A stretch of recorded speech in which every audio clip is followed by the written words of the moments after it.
Namaste and a very happy good evening to all of you.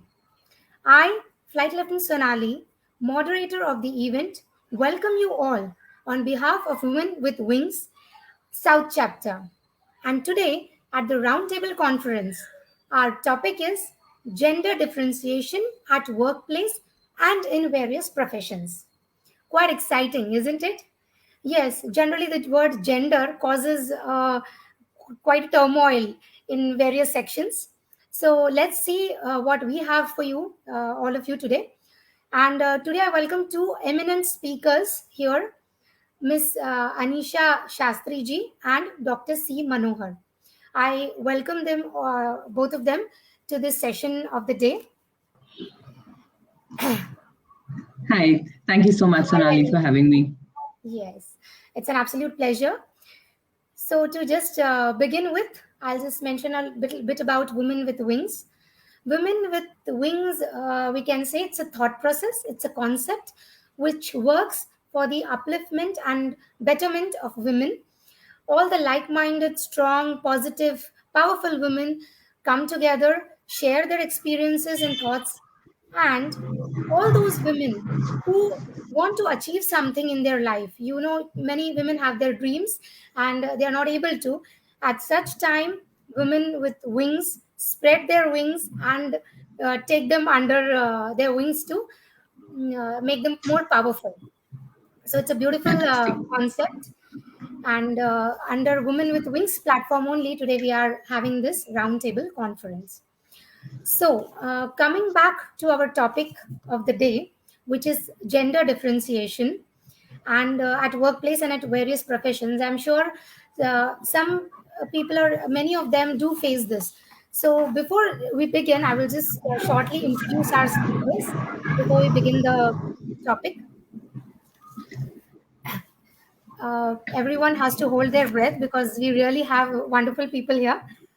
Speaking of Dr. C. Manohar, he is two master's degree in management and commerce, obtained his doctorate in management for a thesis on technology management in India, topping up with advanced programs on leadership, entrepreneurship, and enterprise development for best of institutions in Asia, Europe, and America. Dr. Manohar has extensive experience of over 3 decades in industry, government, B schools, and universities, research and consulting organizations, industry bodies, and international development agencies. Reading this itself, I'm catching up with breath. An associate member of the Institute of Company Secretaries of India and a visiting faculty of European universities, Dr. Manohar has contributed to developmental education ecosystem significantly. Senior Director at International School of Business and Research, ISBR Business School, Bangalore. Has served as Dean, Executive Director, Chairman of Board of Studies at renowned institutions and on many committees of universities. Guided PhD research scholars, implemented capacity building and entrepreneurship development projects under UNDP World Bank funded programs in Asia, Africa, and Europe. I'm also happy to share that he has contributed to women empowerment initiatives in education and NGO sectors. Founder of Abhinandan Annual Awards for Women Achievers, enrolling partnerships of ISBR and industry bodies. So, this is our first speaker, and I'm extremely happy to introduce him. Coming to Ms. Anisha, she is a passionate problem solver and tech strategist. She has a founder of Reezy Incorporation and board director Intense Technologies Limited, comes with a diverse experience of working with large enterprises, SMEs and startups. A highly motivated business leader, she results into driven she is result oriented, that is she is result driven and a go-getter. Her company Reezy is a next generation platform helping enterprises build extreme scale applications with ease. Am I correct, Anisha? That's right. Yeah, so Thanks, that's a Sonali.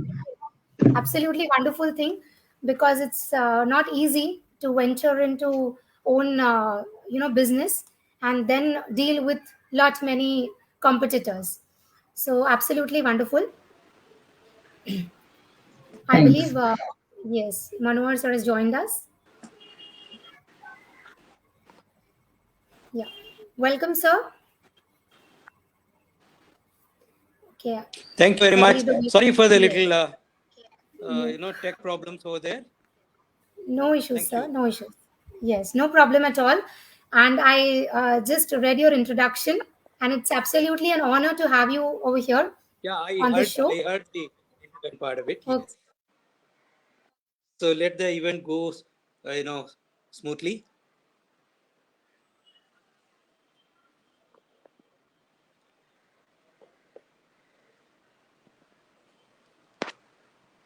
I'm not able to hear you.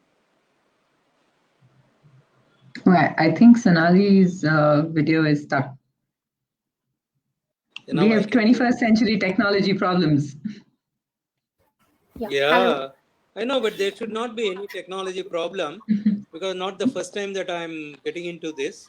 But today No, I'm it just trying happens. to understand. Actually, in real life, we get delayed due to traffic. Now we get delayed due to internet traffic. So one and the same, I believe. No issue, no issues. So coming back to our topic, gender differentiation at workplace and at in various professions. So I would like to start with Manohar sir first. That what is your take on gender bias? What would you like to say on this? Can you repeat the question, please? There is Yes, some, no, sir. your Yes, yes, voice is sure. breaking a little. Sure, sure. I said, what is your take on this gender bias topic or system as we see? Okay, let me talk about this. More than my talk, I would look at the reality. Okay, then any talk, what take that we have is based on our experiences. Okay, first of all, I relate to my own experiences in life, in my career, and in the society with which I am connected with. I have been sort of, connected to industry, education, and social areas. I go back to some 40 years ago. I was one of the initiators of a movement called Women Empowerment. What did we do? Those days, I would say early 80s, I was connected with an industry body called Federation of Karnataka Chambers of Commerce and Industry. We could see in our membership a lot of men who are entrepreneurs, who are manufacturers, traders, service, all the things. But we could see hardly any women in our membership. An industry chamber, if women are active in business, they must be there also in the Right. chamber. Then we started identifying who are those women leaders whom we should enroll and engage in the industry body activities. We could find very few of them. And again, not in the large corporate sector. Those were the days even persons like Dr. Kiran Mazumdar was also struggling hard to come up in life. She was, having a lot of problems initially, even to start with the kind of backup that she had. Even she had enough problems. So we used to meet in the Chamber of Commerce, and she also issues in the support system. See, went to the bank for loans. The bankers were not too willing to talk to them. Yeah. And when they went to the vendors, the buyers, there was some hesitancy with them that to book the businesses. So we thought we should do something about it. What did we did we do? With will take a the study was focusing on working women, a few of them, and all those who were already into some business, some kind of a business, and the students who are in the final year to know their aspirations level, etc., and some NGOs, banks, industry bodies, etc. What came out of this study was astonishing. There was nothing wanting in the spirit and mind of women to get into business. But the ecosystem was not very supportive. As I mentioned a few examples. So then we decided, let us identify a few women who were sort of daring enough to resign their jobs and come forward. And some girls who were in their final year of engineering or MBA or even degree for that matter, and for that matter, even PUC girl students were also willing to join the initiative. What is that we have to do for each one of these segments? So we designed certain programs to encourage them in entrepreneurship development, budding entrepreneurs, then entrepreneurs who have an aspiration to become an entrepreneur, and those who are already in business and they're finding it difficult to grow. At 3 levels, we designed the programs and we enrolled the support of the government, banks. State Bank of India came in a big way to support us, and a few other organizations. We formed a committee.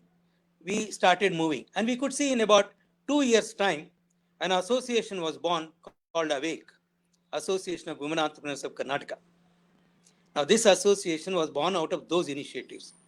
And then there were people like Dr. Madhura Chhatrapati, who was a champion of women entrepreneurship causes, and she was working very hard. And a few more people came together, including Dr. Kiran Mazumdar, and then started encouraging these women entrepreneurs. Very soon after a decade, we could see Awake becoming very strong. And then there was also formation of similar organizations, like in Hyderabad, an organization called ALEAP started. ALEAP for the Association of Lady Entrepreneurs of Andhra Pradesh, ALEAP. And WISE, Women in Small Enterprises in Mysore. WINBI, Women in Business, started in Hubli. So likewise, across the state and beyond, organizations started coming up, and we could see a good, and each one of these bodies have been working for the promotion of entrepreneurship. Now let me look at the working space. Women employees. Just sorry to interrupt you. We'll be discussing about the working space also. I just want that Ms. Anisha should also share her views. Then we again come back to you. We'll again come back to you, and you can continue with that. And it's definitely wonderful to know about so many initiatives. So, Ms. Anisha, what is your take on this? When we say gender bias, what do you feel? So first of all, absolutely fantastic initiatives taken by Dr. Manohar. I think, he has probably been exposed to this whole movement, for a long time now. And I'm glad that he has played such a vital role in helping uplift, the sort of the position of a woman at a workplace. When you talk about gender bias, I mean, these things, I feel like maybe in India, we're only talking about these now, thanks to our Western counterparts. Our Western counterparts have gotten over their problems of poverty and hunger and all of that, and now, are able to tackle these issues, and by means of a lot of American companies, European companies tackling these issues, those things are kind of proliferating back to our country. But for our country, I still feel like we have a long way to go in terms of tackling that bias, primarily because it really stems from the way we're brought up. It really stems from the way our society operates currently. I mean, no matter how many policies you bring in at the workplace, as long as, say, for example, a man believes that his wife has to be taking care of his kids or has to be cooking at home, irrespective of whether she's working or not, it's still going to be the same, despite whatever policies you bring in at the workplace. So I think gender, and like you mentioned, when we spoke earlier,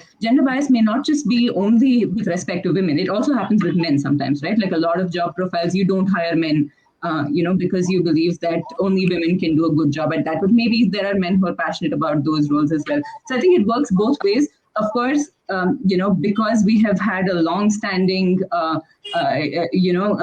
kind of obligation or responsibility of managing a household entirely by ourselves, women are definitely, still have a long way to go in terms of being recognized as equals at a workplace. But as long as the gender bias exists in the culture and in our minds, I don't think, that like the corporate world kind of has a long way to go before we can get even remotely close to thinking the way Western companies are. Right.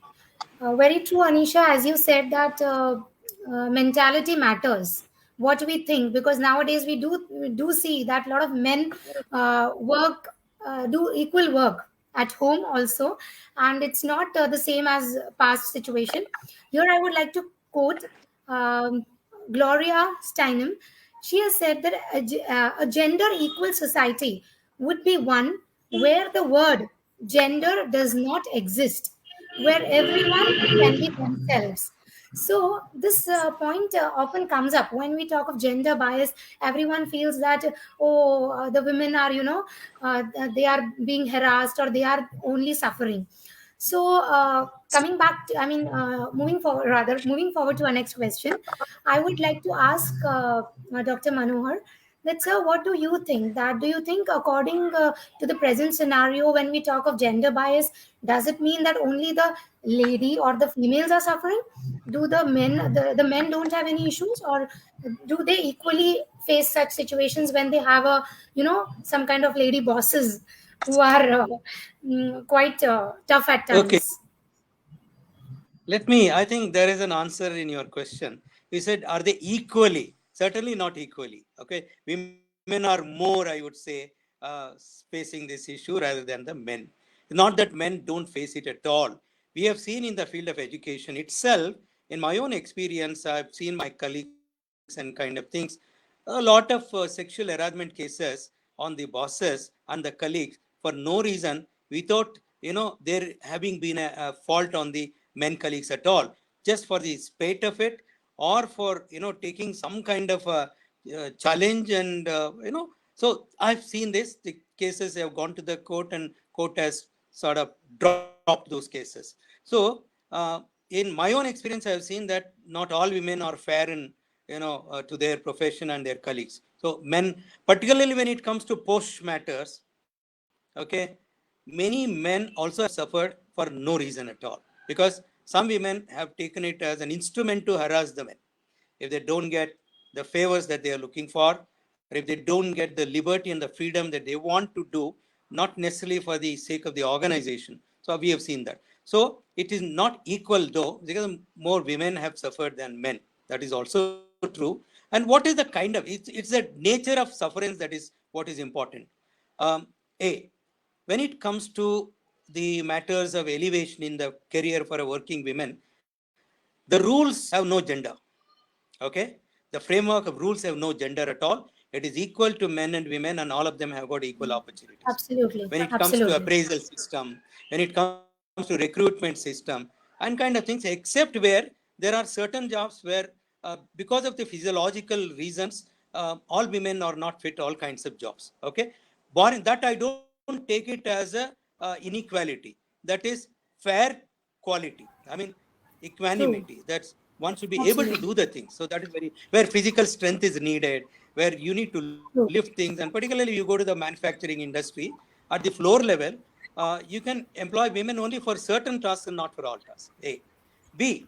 You look at the services side and the office side. Women do have equal opportunity to do it. But there again, we find an increasing number coming up in the working space. Women, more and more, if you take service industry, particularly computers and IT kind of thing, more so in IT, a lot of women coming almost 50-50 now, if you really see. I also relate it to the education sector. If you look at the engineering, mechanical engineering, I take, there are more men, very few women. Yes. Take also civil engineering, there are more men. But the same thing in architecture, I see quite a few women coming in. If I say computer sciences and software, there are a lot more women than men, if I look at that. So electronics, they're almost equal. Electricals, more men than women. You take MBA, they're almost equal. In some colleges, they're more than men. Okay, I've seen these kind of things. But in the degree colleges, again, it is coming to a close, but still men are more than women if you really see the numbers. That is because the enrollment, something we have to work, particularly from the pre-university level to degree education, there is a difference. And then again, gross enrollment ratio for the postgraduate level, it is improving now. It is improving more True. or less the same as men. So that is many reasons. I mean, if you're Many talking about reasons, reasons, I yes. can comment on that. Yes. True. Thank you, Thank you, sir. Yes, you said it very correct. And Anisha, what is your take on this? What do you feel that do the women only suffer, or how about men, or what kind of problems they may be facing when we talk of gender bias? So I think, like Dr. Manohar mentioned, it's definitely not equal.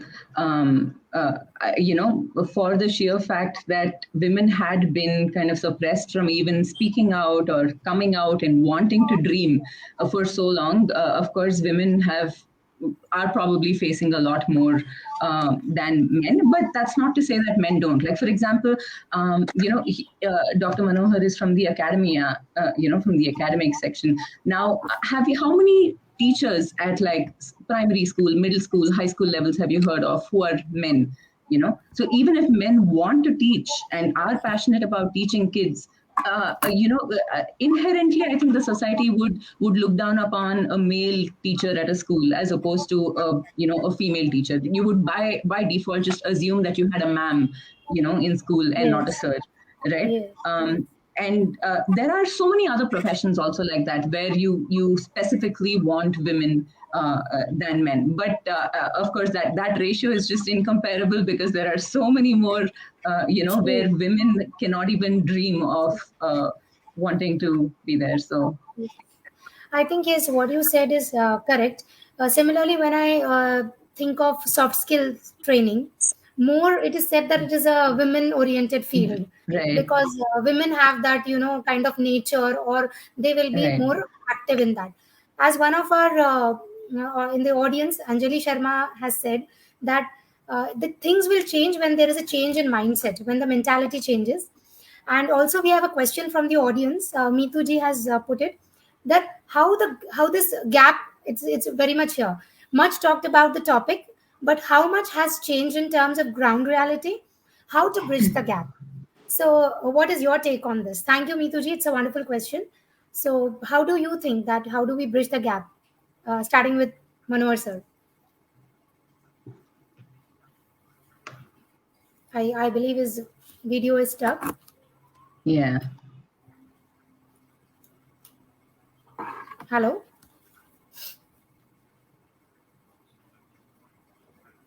Anyway, Anisha, we'll wait. Whenever he joins back, you can continue with this. So how do you think that how can we bridge this gap of between the men and women working? um, I have mostly spent my life in the tech corporate world, so maybe I can speak to this experience of mine. And I'm sure, Sonali, you'll have wonderful experiences from the defenses that you can share with us as well. And I think the bias over there, like I was mentioning to you, in that part of in that profession is probably far worse than what it is in our profession. From a corporate standpoint, I think some things, of course, there are a lot of policy level decisions that can be taken, but these policies also truly, really depend on the size of the organization. Not every organization can afford to take, the right corrective action that we should be.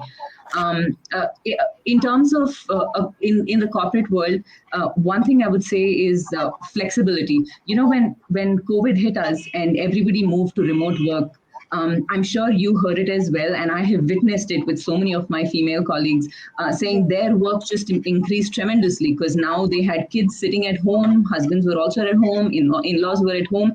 They were expected to wake up in the morning, cook, clean, take care of maids, all of that, and then get to work and then True. give their 100% at work, and then it was a late night at work and then again teach kids. But the one thing that did happen with COVID is that given the fact that we were working remotely and from home, it gave us kind of the flexibility of taking up work when we had, the time to, if we needed to step out, for something, we were able to do it.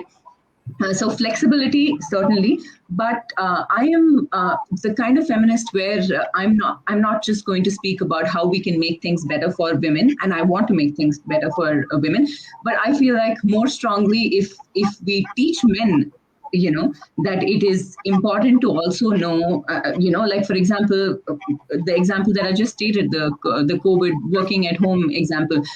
If only organizations also sort of educated men and had awareness campaigns around how they needed to support their families at home and how they needed to help out their wives and not just leave the entire burden on their wives, then women would get a lot more opportunity to think about career progression and think about, taking on additional responsibilities at work and all of that. So flexibility, but both for men and women.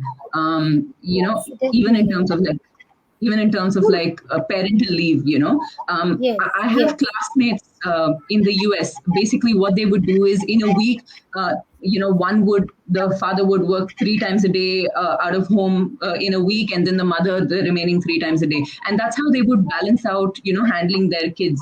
It was not just the mother's responsibility to take permanent work from home and take care of their children, So kind of giving education, to both the genders, not just women. Of course, you have additional flexible policies for women, because ultimately nature also you cannot defy, and you need to be supportive of that. What else? I would say basically promoting equality, in an organization. That would really help. Go ahead. Yes, what you're saying, Shreya, I can correlate a lot. I mean, in the present scenario, there is a beautiful quote which says that a lot of us have started raising our daughters as son, but very few raise their sons as daughters. Now, what Exactly. does this mean, or how I take it as that?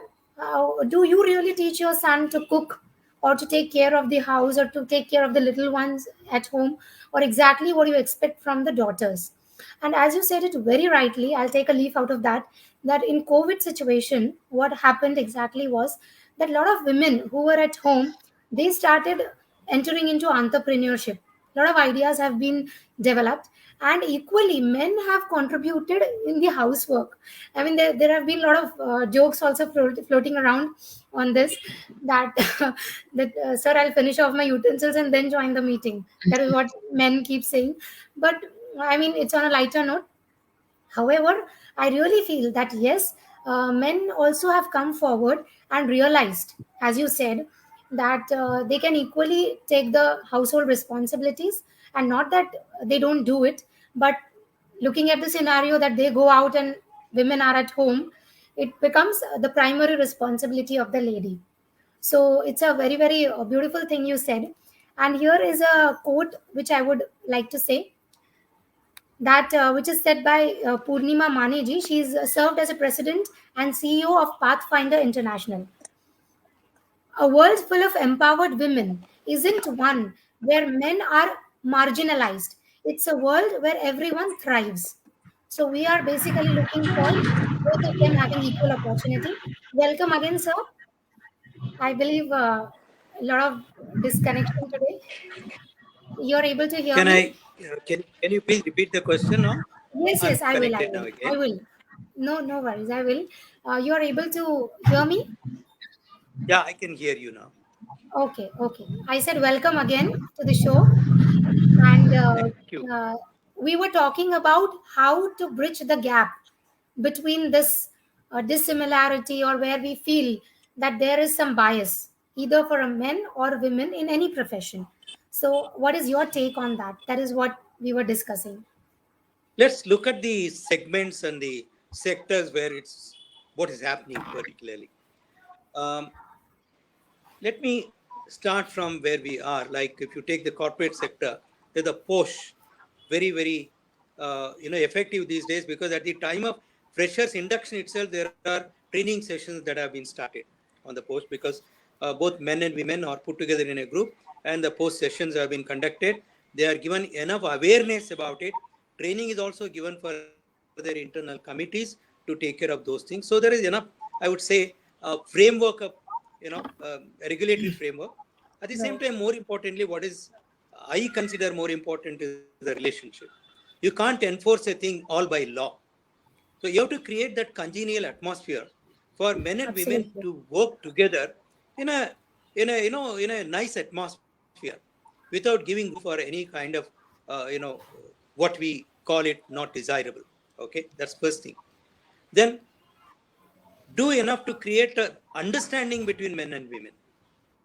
Okay, within the system about the policies, okay, and the work environment. That is on the work life side. But on the personal life as well, there should be enough of, I would say, understanding of each for the other kind of a thing. That if you are in trouble, then I'm there with you, like a family.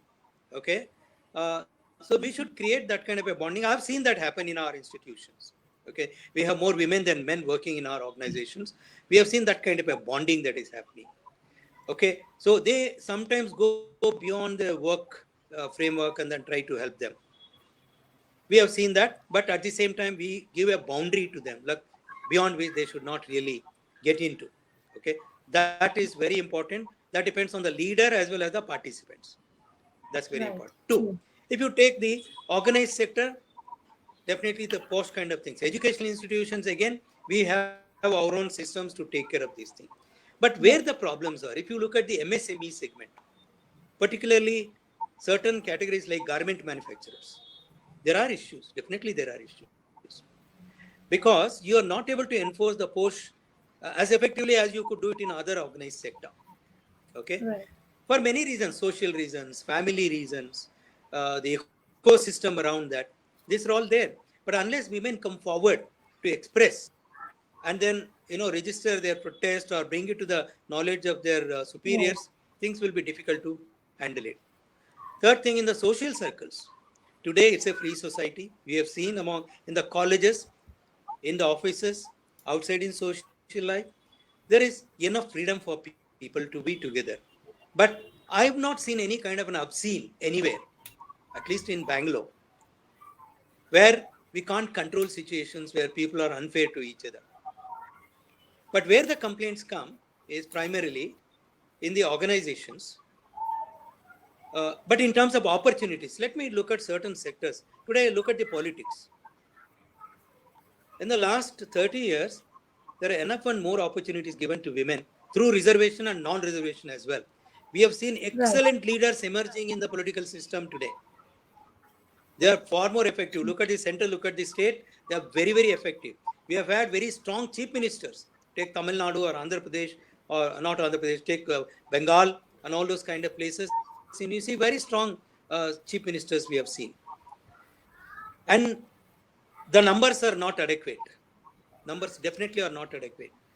Recently, I was having a chat with some 90-year-old organizations in the center.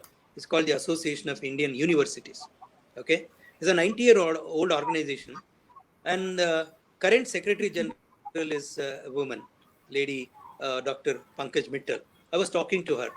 Said, I think there are a lot of opportunities for women to occupy this kind of leadership position. She said, very astonishingly and little disappointingly, that 90-year-old organization, I'm the second Secretary General, a lady Secretary General in this organization. So where are we? So we have got to sort of do a lot of introspection over here. Why is it so? If you look at the education, the vice chancellor's level, we have quite a few, but not the number is not matching as such. It's not 50-50. Maybe some 15% to 85% kind of things. Things have to change. Today, women now have proven their capabilities and they can take the leadership positions. Having taken that, again, they're rule bound. When it comes to the next level of employees, they're ruled by, they administer by the rule. So more women have to come together, come forward. What is we need to do? If you really want motivation of women to move up in the ranks, then take up higher education, where men only have been there, but then they have started showing up. Today, I am happy to see pilots, are there flying the aircrafts. We have the defense forces open. There are certain segments and restrictions, but nevertheless, they have started showing up. True. There are mechanical industries, they are coming up. So we need to, what I would suggest is, in fact, as a person coming both from industry and the academia, would like to bridge the gap, take up certain studies to understand where the barriers are, where the problems are, and then come out with solutions. then True. engage the participants, the organizations to implement those solutions. We have been successful, as I said, what we initiated that 3.5 decades ago have become more than a reality in these 3 decades, and I could see a lot of bubbling activities happening. Okay, in the startup Absolutely. ecosystem, I find a lot of women coming up. Yes. So these are all the indicators that the future holds very good opportunities for women. Sir, I completely agree what you said. And when you mentioned about various fields where women are now being accepted, one latest decision which has been given by the Supreme Court is that the National Defense Academy, which has been long only for the men, I mean, for a long time, it's only the men could join, the boys could join, is now open for girls too. And in the coming September exams, the girls can appear and they can join also. Exactly the similar thing happened with territorial army also. Only men were allowed to participate, and now they have opened it for women also. Reforms also, to So, supplement what you so are saying, there have been reforms even in the policies, like there were yes, laws, labor laws, which were not allowing women to work late hours. Now all this is dismantled.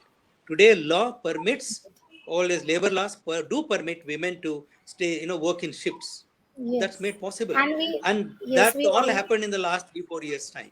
absolutely. And I believe everyone knows the story of Sudha Murthy ji, when she had applied for the Tatas, and it was the engineers were only men. So she had written a letter, and she was called for the interview and selected to work as an engineer, and That it's she was kind of a bold enough to revolution. take that, Yes, to take that absolutely. lead. And And today what you more said is women are right, doing that it. yes, what you said is right, that the number is minimum. We do have Kiran Bedi ma'am and people like Indira Nui and many of them who are heading the organizations, but the number is less because people don't venture, and that fear has to go away. So moving forward, I would like to ask Miss Anisha that any of your personal experiences you had where you faced or where you felt that either you are being marginalized or felt lesser, or made felt lesser, or somebody around you or in some company where men were not given equal opportunity. Anything of out of your personal basket? I have actually, I think I have been very fortunate to be in workplaces where I have not faced a lot of bias personally, but I have faced bias with like investor communities, for example. I have had investors ask, say, for example, my father saying, your daughter is just getting married and maybe she has other plans. Is your son going to join the business too? So I have had those kind of things happen, but I know so many other people who've had it far worse than I have. These are just passing comments, and these don't really shake me at all. But I know so many women who have had promotions held back, who have had, or who have not been given challenging work enough because people just didn't believe, women could pull off challenging work, as well as their counterparts. Those things have happened a lot with friends of mine, family, etc. But I do want to share one experience from my B school. So it was basically a seminar on gender bias and how to prevent discrimination at the workplace and all of that. And Coca-Cola had actually come up with a very basically like a neutral interview policy, where they said they didn't ask the candidate for their name or their gender or their photo or anything like that during the Yes, recruitment process, right? yes. And the intention over there was to prevent this gender bias. Now, I know for a fact that there are so many of these things that may work in the Western world, but may not just work in our environments. And I remember walking away from that seminar at that point thinking, if I have to be, say, for example, hiring someone to do service delivery in one of the third world countries where security is an issue, can I be sending my female colleague over there, or can I be sending even a male colleague, for example? It's really difficult, right? And especially in our, like, for example, if I'm sending people for training to, say, a Bihar or a Jharkhand, remote villages, can I, do I not have to think about what about security? What about safety?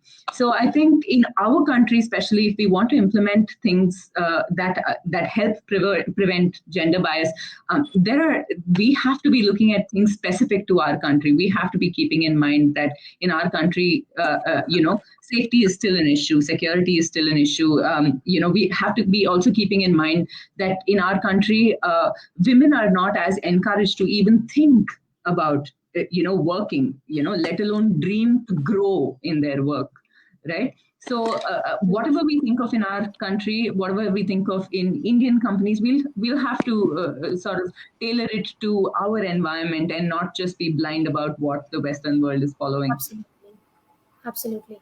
Very well said, Anisha. And I think it absolutely syncs with what Sir mentioned, that we have to see how we can improve things. When you spoke about security issues, or what issues they will face, what are the problems they will face when they join as a female. So that kind of issues we have to deal with, or we have to face front, and we need to deal, so that there is a equal platform we are able to give to women.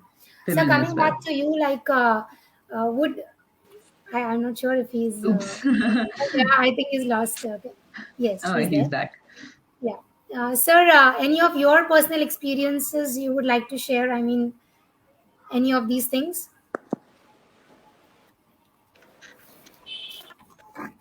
Um, so you're able to hear me?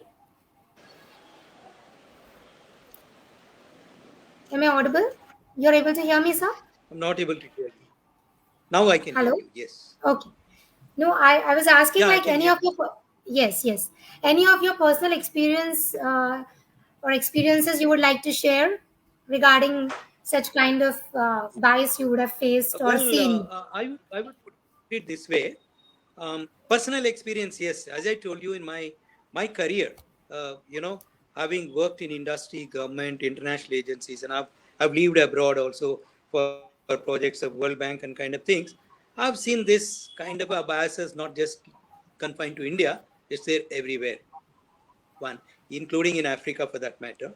I worked in Europe, and America is no exception. We are yet to see one president of America. Hopefully, next term, we don't know. So the kind of situation. But at least in India, we have seen that women being encouraged to take leadership positions. It's very much there.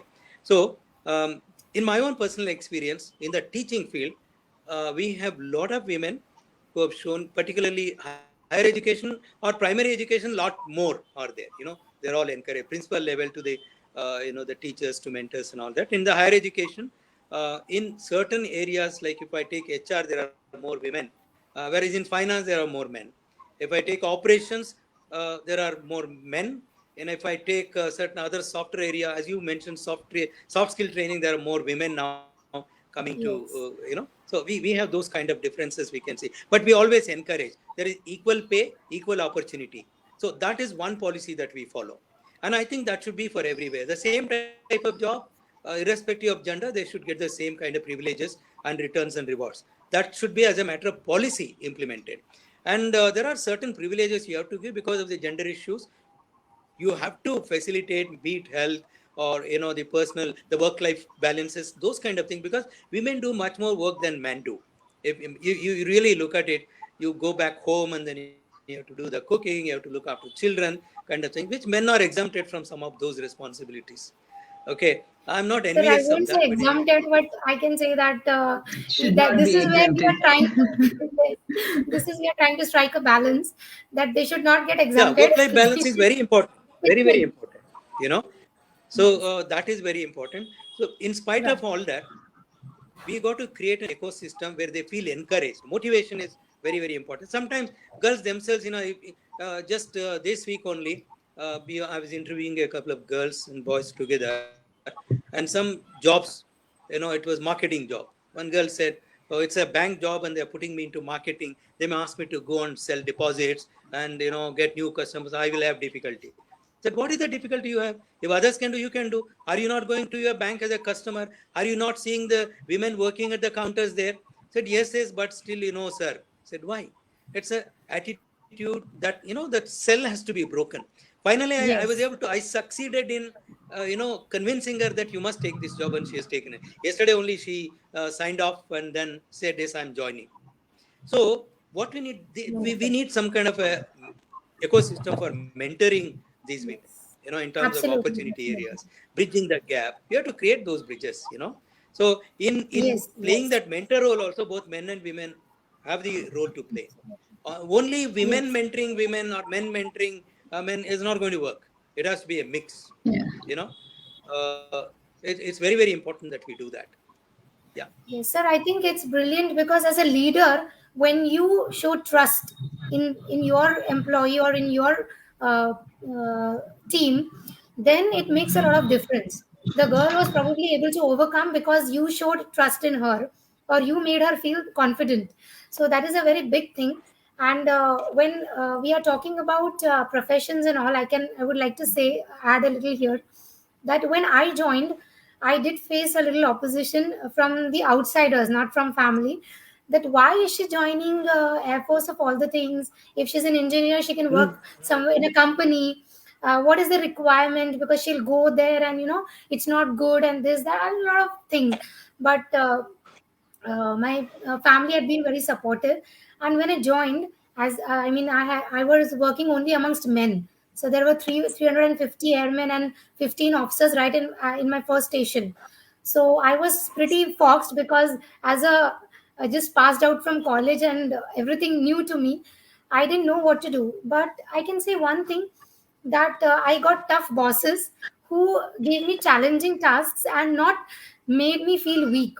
So I was never given any exemption, neither I asked for, and I was made Yes. to work 24 by 7, not made to work, not in incorrect sense. It was a requirement as a defense Okay. officer, and I did that. So I take it very positively, and I never faced any such kind of issue that where I would feel, oh, they are making only me work as a lady. Nothing of that sort, because you are looked at as an officer and not as a girl or a boy or a female or a male. So that I can say that it's all the mentality that works. And as we are coming to the concluding part, I would like to ask each one of you, first starting with Miss Anisha, any particular message you would like to give to the professionals or the working or even non-working ladies or men. Any anything particular? Um, I think the whole our whole journey of combating gender bias starts at home. It stems from how we bring up our children. It stems from how we whether we teach our sons that their sisters have to be bringing them water in a glass, or whether that both the sister and the brother can get each other a glass of water. For example, it stems from whether Dr. Manohar said, if whether men are exempt from homely chores, or whether they are held responsible equally over there. And only when a woman feels less burdened at home to take up everything will she be able to even kind of fathom or have the bandwidth to think about spreading her wings with respect to her ambition, and with respect to wanting to grow at work. And one more thing that Dr. Manohar very rightly said is, and I very strongly abide by it, is the concept of equality. If there is no, say for example, there was this, I was trying to bring in, longer paternity leave at work. And the reason for bringing in longer paternity leave was because my managers were telling me that they didn't want to hire women because women would go on maternity leaves and then they would not have any backfills, right? And so I said, if men also got same paternity leave, and if men also felt the need that they needed to support their families at home, then managers would have less of a bias of saying, okay, I can't hire women, or I should only hire men. And overwhelmingly, men came back to me saying, you're just giving them a holiday because men won't do anything at work, at home anyway, So I think this bringing this awareness and education has to start at home. It has to start with Yes. making both genders believe that they are responsible for both things equally. You can't expect the man to run the house financially, and you can't expect the woman to run the run the house, from like a responsibility standpoint. It has to be equal, and when it's equal at home, then and when the society starts treating everything equally, then slowly these things will percolate at a workplace as well. And of course, you come up with the right policies that enable both men and women to equally bring their best self to work. And I think it's just going to be a very gradual process. It won't happen overnight, but when it happens, it has to happen in all facets of your life, not just the professional workplace. Absolutely. Yes. Moving Yeah, if I to may add to what Anisha has said, I think rightly she brought the point up. Let me continue what she said. We got to create an attitude in women or the girls, I would say, from the early ages. Very, very important. Early stage and early age. When the girl child is growing up and the a male child also is growing up, we can't differentiate that, okay, you get an extra privilege. We treat them equally. In fact, we love girl child much more than what we would do with a little boy, right? So yes. there is joy of life that is coming from when we do that. As we bring them up, okay, in terms of sometimes we say, don't do this, don't do this. We should stop telling them. At least tell them why you're not expected to do it. Understand, make them understand. Then say how to do it. Tell them how to do it rather than don't do it. Okay. Instead of saying don't do, tell them why not to do. Why becomes important rather than simply don't. Okay. And train them to do it. That's most important for us. Once we do that, as they come to the education, say primary education upward again, give them equal opportunity to learn things what a boy would do, which we are seeing it these days. Okay. And I remember when we were in the college days, we used to go for hiking, trekking, mountaineering, rock climbing kind of things. And in our batches, there were hardly 10-15% of girls coming into our batches. They're at their own issues and problems. But then today, if I walk into Ramnagar or some places where I see weekends and all that, I see more girls than boys coming to do these things. I mean, I can see that kind of a change that has happened in the society. Women have become they have the great courage, they're bold enough, they come forward and do that. That is one development which I say very healthy and positive that I see.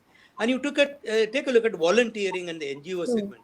I mean, a lot of women, a lot of girls coming to there. It's not volunteering and NGO is not for personal benefit, it's for social benefit. And I find a lot of them coming to the picture. Then when it comes to, say, the next level, going up to the higher education, now there are more women coming forward. Thanks to the family also, there are compulsions that you have got to educate girls today. We have seen in our lives that how if you don't educate the girls, what kind of sufferance they will tomorrow see it in their family life.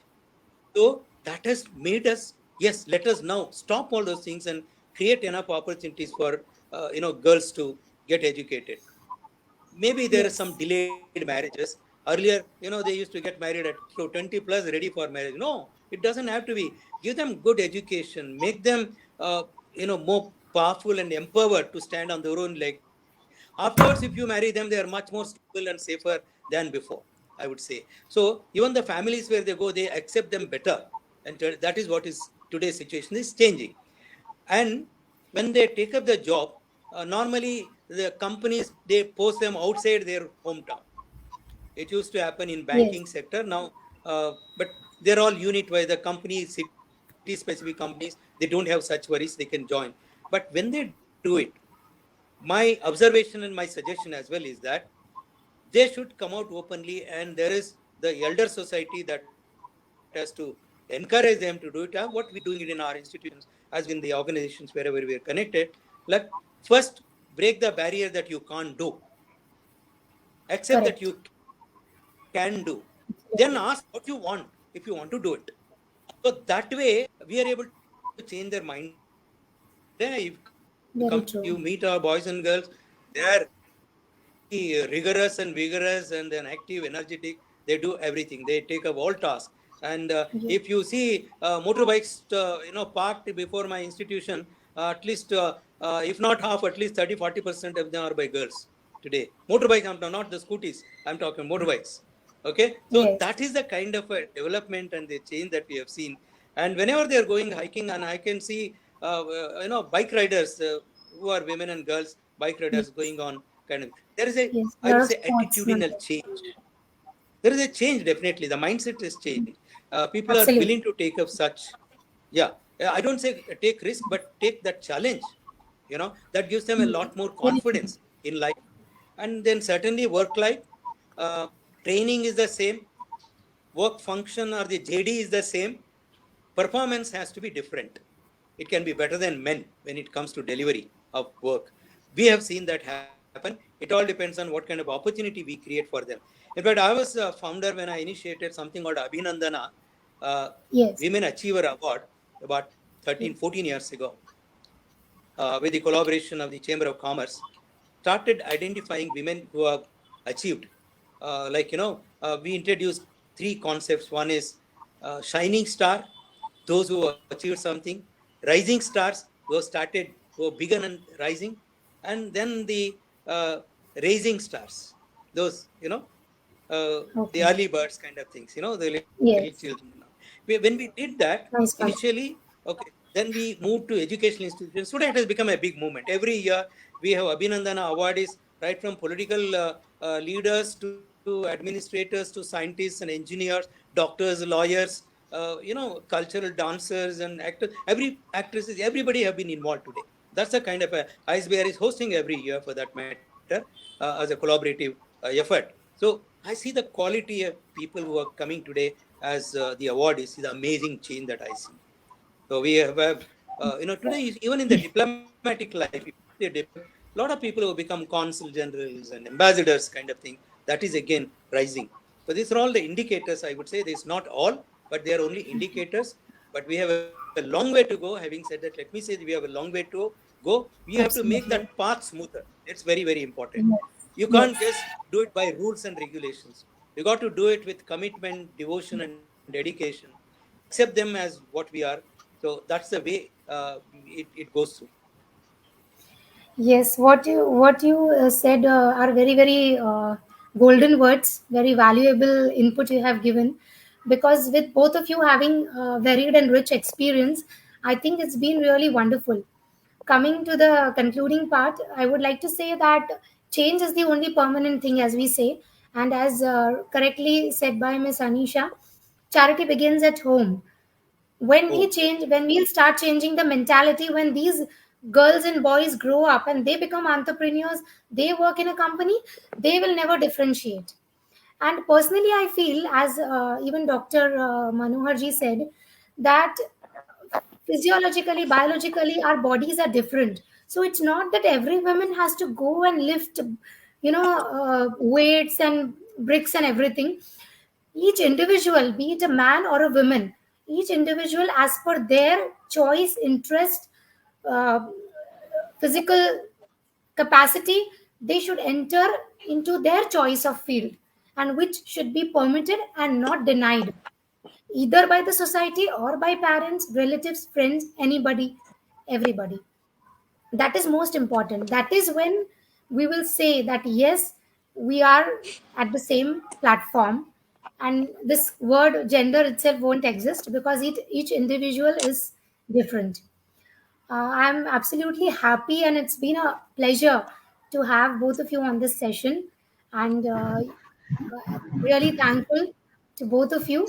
I take this opportunity to thank Ms. Shefali Vatsala, founder of both of them, founder and co-founder of Women with Wings, Dr. Shreya, who's been handling the backstage, and the team of Women with Wings. I thank all of them for being very, very supportive.